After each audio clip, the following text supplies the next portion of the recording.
আসসালামু আলাইকুম। আশা করি সকলেই ভালো আছেন। আপনাদের মাঝে নতুন আরেকটি ভিডিও নিয়ে হাজির হলাম। আজকে কিন্তু চলে এসেছি শীতের অন্যতম একটি ফসল, যার নাম ফুলকপি। যারা আমার ভিডিও নিয়মিত দেখেন তাদেরকে অসংখ্য অসংখ্য ধন্যবাদ।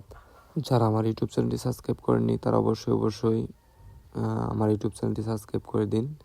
আমি যে ফুলকপি বাগানে আজকে চলে এসেছি আপনাদের দেখানোর জন্য, সেই ফুলকপি বাগানে কিন্তু মোটামুটি ফুলকপি বিক্রি করা শুরু করে দিয়েছে এবং কিছু কিছু ফুলকপি কিন্তু বিক্রি করার উপযুক্ত হয়ে গিয়েছে।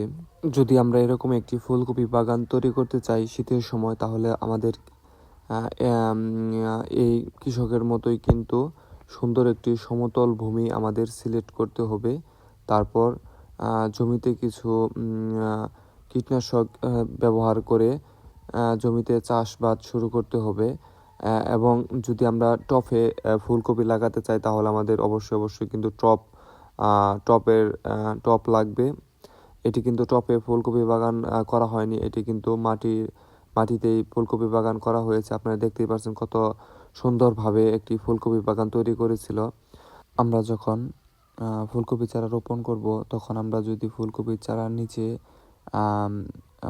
মাটির জমি আইল করে সেখানে যদি পলিথিন দিয়ে তারপর ফুলকপির চারাগুলো রোপণ করি, তাহলে আমাদের ফুলকপির চারাগুলো ভালো হবে এবং ঘাস খুব কম উঠবে। আমাদের অবশ্যই খেয়াল রাখতে হবে যাতে বৃষ্টির পানিতে কোনো ধরনের পানি যাতে ফুলকপি বাগানে না প্রবেশ করে, তার জন্য কিন্তু চারপাশ ভালোভাবে ড্রেন করে নিতে হবে। যদি আপনার বৃষ্টির পানি 2 থেকে 3 ঘন্টা কপি বাগানে থাকে, তাহলে কিন্তু একেবারে কপি বাগানটি নষ্ট হয়ে যাবে। আমরা নতুন একটি কপি বাগানে চলে এসেছি। কপি বাগানটি দেখতে পাচ্ছেন যে একটিও কপি কাটা হয়নি।